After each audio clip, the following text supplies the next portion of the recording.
there you are. Another Confessions podcast downloaded successfully to your particularly interesting device. Anyway, we've got another audio array here of terrible tales from the deeply sinful Radio 2 listenership. Anyway, they all need forgiveness. Let's see what we have here. We've got a silly signing slip-up. We have a streaky seaside swimmer. We have a sing-along a Sound of Music saga. And a filthy fish faux pas.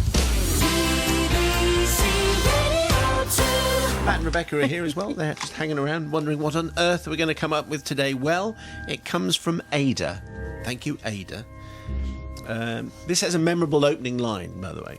Dear Father Simon and his just judges, I am a Flemish sign language interpreter. Brilliant. Wow. But that's not what I'm apologising for. There you go. Something instantly. You've got my attention, Ada. A couple of years ago, I had to interpret for a deaf member of the city council in the beautiful city of Flanders in Belgium. Sometimes interpreters get some information beforehand in order to prepare for the job, but not this time. We didn't know what would be discussed during the meeting. We were, however, informed that the committee would consist of representatives of the police force, the mayor, and of some of the city council members, and that the overall theme of this conference would be safety issues. Well, since interpreting is rather tough on mind and body, we usually work in pairs so that we can switch every 10 minutes and recharge our batteries. Our general aim is to do a decent job, so if possible, we like to work with headsets during meetings with more than a few people. This way, we are only tuned in to the microphone of the person who's speaking, filtering out all the excess noise. We usually try to arrive a little bit early to check the equipment, but our client was late that day, so we arrived when the meeting had already begun. Tiptoeing, we entered the room. My client took a seat at the end of a U-shaped desk. I sat opposite her, and the other interpreter was seated behind her back, minding her own business during the first 10 minutes while I did the signing. I turned on my headset and started to do my thing. I started to do the interpretation. Well, this is going quite well, I thought to myself. I'm doing a rather good job, and I was glowing inside because I was confident and I was sure of my work. Since I set the bar high, doubts and reflection about my own performance are not uncommon. But this time I thought I was nailing it. Yeah. My words and hands were working in perfect harmony. A slight concern entered my mind, as I guess you thought it might. However, when I saw my client frowning and making a slightly irritated face about 5 minutes into the translation, I tried to ignore it because I needed to concentrate on what I was listening to. But she kept on frowning and took turns watching me and then reading the agenda that she had in front of her, and I started to get a little bit irritated. I was thinking, will you stop frowning like that? I mean, I might make the odd mistake, but I can't be that bad. She turned around and I saw her signing something to the other interpreter, who had no clue what's been going on up until this point. She turned around again, looked at me, frowned again in a very unpleasant way, and my self-esteem sunk, Father Simon, below zero. In the corner of my eye, I saw my colleague turning on her headset for the first time, looking at the agenda and producing what can only be described as a weird, puzzled look on her face. This really started to get on my nerves, but I continued to interpret as if my life depended on it. Then I saw my colleague trying to get my attention by waving at me. I ignored this at first. I needed to concentrate, but eventually I caved in and I looked at her. She was signing. You are interpreting the wrong meeting. You are interpreting the meeting of the room above us. Hey! Apparently our headsets were connected to the microphones of the upstairs meeting, which was about fish of the Mediterranean. All the time I had been thinking about the link between Ghent's safety policy and how that eventually would connect with the subject I was signing about. Anyway, good knowledge of fish maybe prevents us from leading a life of robbery and carjacking. I don't know, maybe something like that. Anyway, once I realised what had happened, I dissolved into giggles and couldn't stop laughing, tears rolling down my face, smudging my mascara everywhere. I tried to start over, but after a few seconds I completely lost it, and my client, slightly embarrassed, signed to me, perhaps you should take a moment outside. So I did, still roaring with laughter. I went outside, tried to compose myself, and after about 15 minutes I re-entered the room, managed to sign, I cannot do this anymore, and left the room once again, snorting and sniffing and crying. Anyway, Father Simon, I don't want absolution for embarrassing my client. All could have been avoided if she hadn't been late anyway, but I do seek forgiveness because it took me the whole meeting to recover, and my colleague had to interpret alone for the most part of the evening, for the same amount of money as well. So please forgive me, from Ada, the Flemish sign language interpreter. I don't think we have many sign language confessions, but we'll take as many as we can. Any Belgian confessions? Very good. Sister Rebecca, what do you think? Well, it presumably wasn't her fault that that she was wired up to the wrong meeting. No. As she said, it was the client's fault for being late and not giving them time and to she prepare. just put the headphones on and it was just wired exactly. to the But wrong the thing phone. is, she did kind of ignore all the signs, as it were. She was, the puzzled look on her client's face, the other sign language interpreter, and then when her colleague actually waved at her, she ignored her. So I think she could have realised what was going on a bit earlier. But and also I think her reaction was interesting. Her client should have been furious by her just laughing and having to leave the room. So actually, I was going to forgive, but I have changed my mind. I'm not. Harsh. Rebecca in a harsh mood. Sister Bobby is smiling. Let's see what happens. Well, I'm impressed she managed to do so much signing for fish of the Mediterranean, because there are many fish, no doubt, and how she knew the kind of specialist language. It's got, it's more than just wiggly lines. How do you know?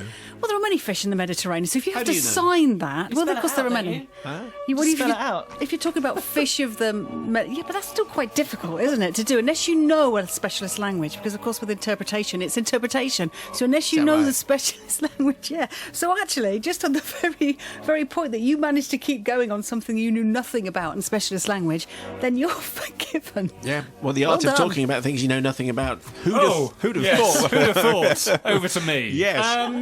I have to say, when I was doing a foreign language degree, I had to do interpreting all the time, and you find yourself in a zone where you block everything else out. So I'm not surprised that she didn't see someone waving at her and trying to catch her attention, because your mind is just on what's going in my ear, and I have to now say it in a different language coming out. So that's what I think is going on there. I would like to know what the international sign language is for. I think you better take a moment and get out, because I've got one Have in a my guess. mind. Yes, that.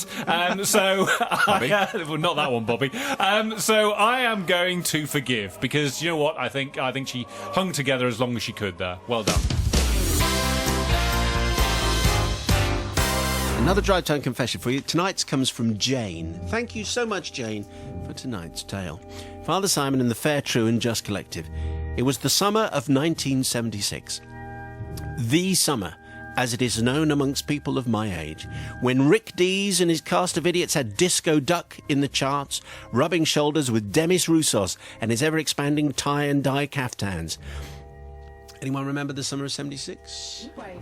Hey, what? Heatwave. I lost It my was. potato crop in 76. Did you? I was about 6, yeah. I thought you were going to say something else. Oh, don't. Planted potatoes, they were lost. You don't They want to were lose your lost. potato crop in 1976. Oh, That was they were hard times then. hard times. Good heavens, they were hard, weren't they? Hey, 1976. It was the very, very big heat wave. That's what was happening. Anyway, Jane says it's our last summer of innocence before the heady days of senior school. Being 11 and 12-year-olds, it really was our last summer of innocence, and Bobby. And I beg you to remember this when passing judgment upon our poor, tortured souls.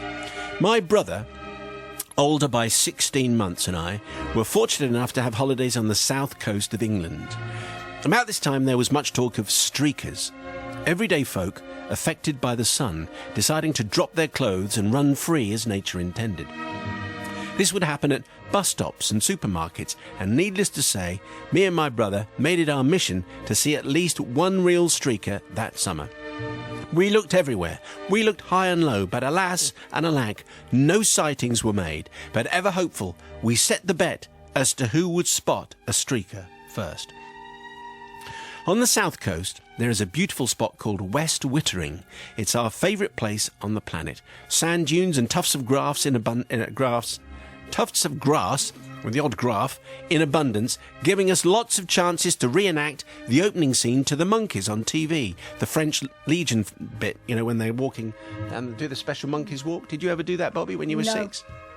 Here we come walking down the street, get the funniest looks from everyone we meet. No. There goes our potato crop. We went to the banana splits. Okay, fair enough. Anyway, it was fantastic in West Wittering. You better trust me on that. To get to the sand dunes, you had a long walk from the car park. So loaded with the Primus, thermal teapot, picnic, deck chairs, folding table, towels and beach toys, we would head off for adventure with the beach essentials under our arm. We also had my dad's prized possession, his wooden and brass telescope, which we were allowed to use under close supervision. So stuffed on crusty cheese, ham and lettuce rolls, homemade Scotch eggs and warm orange squash, my brother and I settled down to a quiet 5 minutes of telescope time. Now you must remember that these sand dunes were very secluded and not known to many. So you can imagine everyone's surprise when the call of "Streaker!" rang out from my brother.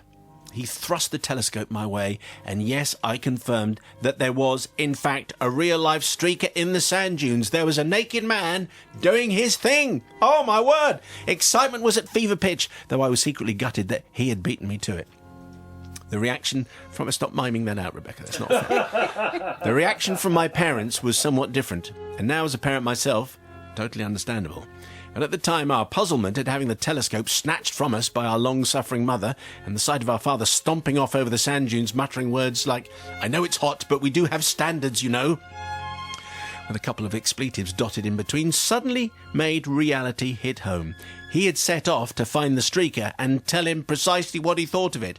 Anyway, sometime later, we all found out that it actually wasn't an official streaker, but some poor old gent who just got out the sea, thought he was totally hidden, not suspecting that two desperate streaker spotters had a telescope trained on him, and decided that the best way to dry off was without his swimming costume. We've all done it. I don't know about that. Ray Stevens wouldn't have had much of a song about this particular character. Surprisingly, it was never discussed from that day to this. Different times, as you say. This was our last holiday altogether as a family, as school and teenage life got in the way. So to the old man in the dunes, if he's still with us, we apologise sincerely and beg forgiveness from him and mankind as to our naivety and overzealous desire to spot a prized streaker. We throw ourselves upon your mercy and plead for forgiveness. Either The Streak by Ray Stewart or The End of the Innocence by Don Henley might be appropriate at this point. I see Jane choosing a few tunes, are you, to go with it? I think we'll be the judge of that. Anyway, I don't think have we had a streaker confession before? I don't think we have, no. I suspect there might be some streaking confessions. I'm not sure whether they'll be appropriate or if we encourage them. But anyway, if you've got one, then we'd like to hear. Confessions at bbc.co.uk. What do you say, Sister Rebecca? I don't really remember the streaking thing in the summer of '76, I have to say, but clearly it was a thing. And you can't really blame the kids. I mean, they were only 11 and 12, and they thought it was quite funny, didn't they? So they didn't realise this man was just drying off, and I do feel a bit sorry for him because he was in the dunes. He probably couldn't be seen unless someone was trying to find him with the telescope. And he hadn't spotted it. No. Yeah, but I think, that they were genuinely trying to spot a streaker, and they didn't know that, what he was up to, so I'm going to forgive them. It was usually sporting occasions. Exactly. I think, rugby matches. Erica Rowe, wasn't that? Which is a famous streaker, and then the cameras would always pan away, and the commentator would say, "We don't want to see that kind of thing." Yes, and everyone we else do. would be going, "Can you just pan them back again?" Yeah, but you'd always get a second of it, wouldn't you? Wouldn't pan straight off. They'd always just be a brief moment and that then right? Is that gone. what used to Yes, happen? what I've noticed. Yeah. Anyway, I realised that this is a long time ago, and you were busy with your potato crop going missing and It was everything. gone, it was It was lost. gone, lost forever. So, what did you make of that, Sister Bobby? Oh, well, actually, they weren't near a nudist beach, were they, by chance? And it wasn't really a streak. I don't think they do that after kind all. of thing in West Wittering. Oh, well, you never know. It's an easy mistake to make. It's actually quite funny. I wonder if they told the parents first that actually, look, we're going to find a streaker, because I think Mum and Dad might think otherwise. But of course, you're forgiven. It's okay. But careful where you direct your telescope. I don't think it's a good idea to take a telescope onto the beach, in general. They get sand in it. And the sunshine. Always a problem, isn't it? What do you do, Brother Matthew? You all right? Yeah, no, Shall we I'm recover you? fine. Let's all bring it back. Stay classy. Who takes a telescope to a beach? Ridiculous. Also, streakers, in my experience, exactly the kind of people who need to be keeping everything on. Have you frankly. seen a streaker? Yep. Where We've all did seen you- them on telly, and I am minded not to forgive. It's always the However- policeman you would put the hat. Yeah, we're under the helmet. Yes. Yes. Bringing it back. Staying classy. Indeed. I'm going to forgive just because of the Don Henley mention, because I'm a big fan of that End of the Innocence. So let's just You've lost remember it that completely. bit of You've what got I no said. idea what you're saying at this point. And not mention the police helmet or telescope.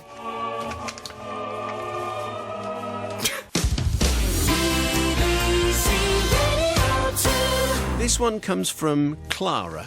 Thank you very much indeed, Clara. We appreciate this tale. Dear beloved Holy Trinity, I beg forgiveness for a crime of cultural unsportsmanship that has plagued me for 12 years. My behaviour was judgmental and selfish. I duly feel only your supreme exoneration will purge me of my sin. An impressive opening flourish, I think, there. Well done, yeah. It all started one dark, damp Friday night. My boyfriend and I had been seeing each other for about 4 months. Michael was sensitive, understanding, sharp-dressed man, and our relationship seemed to be progressing nicely.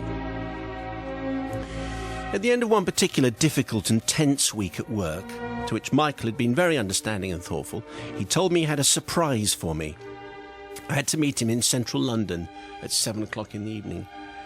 I turned up eagerly anticipating which chic bar or expensive restaurant I was about to be swept off to, when he excitedly produced tickets for Sing Along a Sound of Music proudly. Now, to your listeners who don't know about this, this is an event that takes place in a backstreet cinema off Leicester Square in London, in which a drag queen introduces the film and subtitles with a bouncing ball, which goes along all the words on the screen for each song, including the arias. Have you been to one of these, Bobby? It's the most fantastic cinema in the country, yeah. Oh, okay, very good. Well, I'm very impressed, so you know exactly what we're talking about. But Clara continues. So after hiding my amazement and horror, off we went. Well, you can imagine the place was packed. And as an added bonus, attendees are encouraged to dress up. So there I am. There are nuns, Marias, Nazis, various Von Trapps, and even a range of hills in the audience that night. And I thought they should have been mountains, but maybe they kind of didn't quite perform enough. After 3 hours of robust singing, hissing the Nazis and shouting Hail Marys as the nuns appeared on screen, the ordeal was over. I sat stony-faced throughout, ignoring the glare and nudging around me as my reluctance to join in the revelry was noticed. But not, I have to say, by Michael. He had a thoroughly fun time and said it was one of the best nights out in ages. I put the experience down as a well-intentioned deed and decided that Michael and I needed to get to know each other a little better. Well, the following week, and putting the event of Friday night firmly in the past, things seemed to go swimmingly until a phone call on Friday morning. Michael called to say that he couldn't see me that night, but he was going out for birthday drinks with his work colleagues. I didn't give it a second thought until over the weekend when I asked him where they ended up. Well, he said he was very happy about it. He said they ended up at the late night showing of Sing Along a Sound of Music. Well, my hackles were up at this point. I was alert like an appropriately aged woman at a James Blunt concert. Twice in 7 days? Seriously? He said that Friday had been better than the previous Fridays, with a record number of Marias and Captain Von Trapps in the audience, and a couple of goats with a goat herd. Really? I could not believe my ears. What's happening? Was it going to be Mamma Mia next? Maybe Les Mis? I wasn't going to dress like a French peasant for anyone. Anyway, after consulting my friends, the only able advice that they could offer was that I had to have an honest conversation with Michael. But how do you solve a problem like Michael? Oh, no. Was he trapped by the Von Trapps? I arranged to see him the following weekend. I was not prepared for him to reveal that he'd gone to Sing Along the Sound of Music the previous night by himself, so that was it. The conversation was quick and painless, and, like the Von Trapps in Austria, Michael and I went our separate ways. The forgiveness that I beseech you for is not from Michael and his cultural pursuits, not from my friends for putting up with me droning on for an explanation as to why my boyfriend enjoyed spending the evening with a bunch of pretend nuns and Nazis rather than me, but from the audience of Sing Along a Sound of Music that night, as my sneering glare alongside, shocked at my derisory facial expression, is probably not what they were banking on that special evening, plus saying, "Oh, this is so lame." And also, you do know that yodeling is for losers, don't you? Every 30 seconds. Probably wasn't right.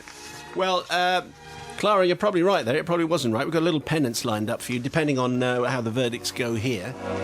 People's verdict on 88 291. But first of all, you might want to take some guidance from Sister Rebecca? I think Clara's being a little bit po-faced about the whole thing. I mean, it sounds hilarious to Sound of Music sing-along, but I also think, she's not very tolerant, really. It's just one of his quirks, and we all have them. If that's his biggest vice, then she would have been lucky. It's a little bit extreme. I can't see you after work. I'm going on my own. Some people watch Star Wars trailers, 50 times in their office when they're that makes supposed to be sense. working. Nothing wrong with Nothing that. wrong with that at all. So I think she should have been a little more relaxed about her boyfriend. It sounded like he was really nice. Apart from that, I'm not forgiving. No forgiveness, okay. Sister Bobby, who loves these things. Well, I like anything, actually, there's a bit of fun in it, especially when you've had a miserable week. Don't take yourself too seriously. Go along and enjoy it. It might not be your thing. You don't have to go again. He's obviously found a thing. It's not like he'd been twice before and basically was taking her when he knew he'd already liked it and she wouldn't like it. It's not like he knew that. But here's the thing. He was taking a risk and saying, look, why don't we just have some fun after a miserable week? And she refused to have any He did fun. not notice that she was having a miserable time. Oh, no, I think actually he had a lucky escape. I think, Michael, good on you. And I think Clara just Loosen up, Clara. Well, if it's not your thing, enjoy it and just don't go back again. Right. Unforgiven. I'm going to absolutely defend Clara here. I mean, this would be my idea of a private hell, of having to sit in an audience, all singing along. Oh, look at us, we're all so wacky and shouting out Hail Mary because there's a nun on the screen. Hilarious! No, not hilarious. Just very boring and samey and predictable, I would argue. So I'm going to absolutely... And also, what's he going... It's supposed to be the special thing. Oh, you could come and meet me at 7 o'clock and we'll go to this special thing. Oh, apparently I'm going to go to it on my own again with other friends. Oh, really? Oh, so it's not that special at all. You just wanted to go. You weren't interested in me, so that relationship was never going to end well. And for that reason, Clara is absolutely forgiven. Tonight's tale comes from John. Thank you, John, dear Father Simon, and the Culinary Collector. Hey. Yeah, well, you'll see. I write this confession with the understanding that whilst you may forgive much of this, you probably won't forgive all of it. It takes you back to the early 90s, this tale. I was barely a teenager, yet I was already in my second Saturday job, having graduated from bottle washer-upper at my local pub to generic kitchen assistant. My duties involved a raft of jobs and chores that started early on a Saturday morning, peeling potatoes, cutting the rotten bits out of those potatoes, chipping what was then left of them, and then, so my hands could thaw out, helping prep the kitchen for lunch and dinner. Done all that, Nigel? Have you done that in your time? Yeah. Plongeur, as you call it, because you put your hands into everything. This pub was famous for its, in quotes, fresh Grimsby battered fish and chips. So fresh was this fish. My first prep task was usually unlocking this freshness under a hot tap before dusting it in flour, ready to be freshly prepared in several hours' time in the batter mix, which was also freshly prepared a few days or more before. I'm sure your culinary collective will have by now realised that fresh was the motto and mantra of this particular pub/restaurant.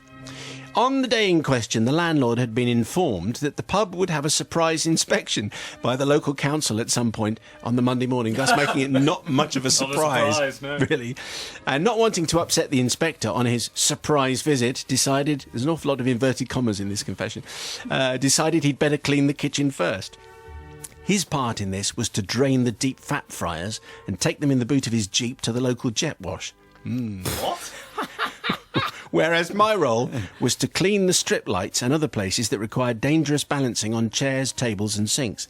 I had to climb onto the central kitchen worktop and tug away at the light covers until they clicked open and came down. Now, being young and probably a little lazy, I bypassed the sensible part of the job, which was to remove the prepared foodstuffs from the workstation. What happened next was, with hindsight, inevitable. The strip lights are, of course, warm and quite light, and well out of the way of pesky staff with their aerosols, sprays and towels. As I pulled on the lighting cover and it gave way, I managed to dislodge the best part, I have to say, of a year's worth of dead bugs, moths, flies, wasps and spiders, and they fell straight into the batter mix. Oh, I say. That's a lot of herb extra elements. As I took all of this in, the landlord returned with his jet-washed fryers. By the way, that's fryer, F-R-Y-E-R-S, because a jet-washed Imagine fryer that. would have been Oh, wow. a whole other confession. Thank you very much. You wouldn't want to make a habit of it, would you? Oh, thank you. this is Moving unstoppable on. comedy. Anyway, he came back with his deep fat but jet-washed fryers, and he watched as several moths slowly sunk into the batter mix, like little submarines silently descending into the deep dark sea.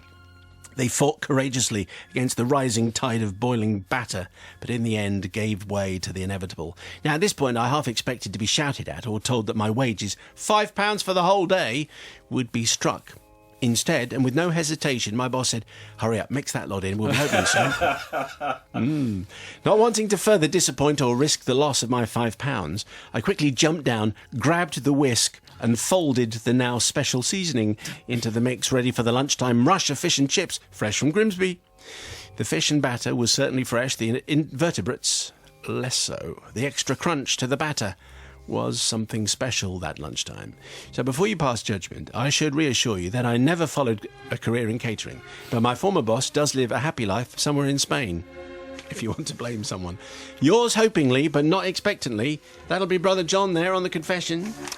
Well, yeah, a year's worth of bugs in the strip lights. That's pretty bad. But, you know, how come they get a warning for an inspection from the local council?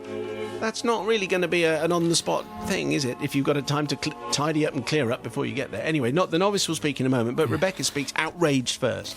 Yeah, the bugs don't bother me so much as the dust and other bits and pieces that have been up there.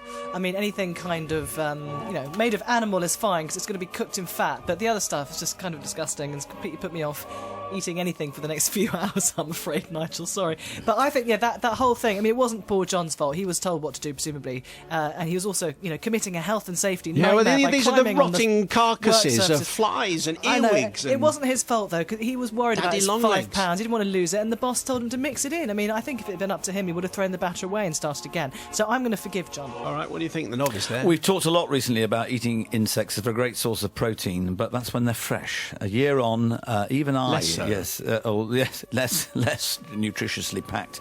So there's no way I can condone this. And he was climbing on the worktop. And all that, absolutely. Trainer blowouts all over the place, not good. So I'm sure that John is now earning a very comfortable career as a jet washing fryer man. What do you mean by the trainer blowout? Well, you wouldn't want a plimsoll blowout when you've never had one of those. Oh, geez, career off into the gutter. But as he was standing on top of the units and things, you've got all your all the trainers with all the stuff that's in them. Yeah. All right, very good. This is a super healthy tea. So you time. slipped. That's what we're saying. Well, I'm just saying he shouldn't be walking around, in his trainers on the worktops. Absolutely, as you just mentioned. It's not because you don't know where he's been. No, he's trodden in all kinds of things. Of course, like flies on top of the. It was up a ladder. Yes.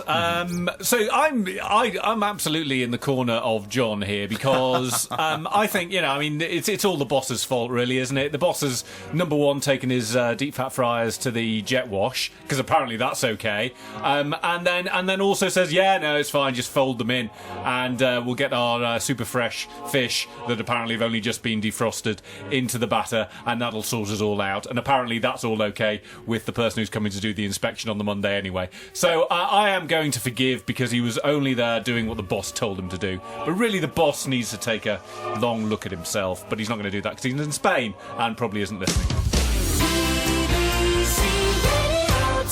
Well, they were this week's confessions. Did you forgive anybody at all? Send in your own shadowy secret, may be inspired by one of those. Confessions at bbc.co.uk. There's more in a week, and don't forget the weekly shows are available to listen again, and you can download and cherish them for a month before they self-destruct. My guest this week on the book club, Garth Risk-Hallberg. Robert Harris was in, top author, that's not Bob Harris. Very good Tuesday selection on Tuesday, some fine songs, and Nigel cooked chicken with tarragon on Thursday. Thank you so much.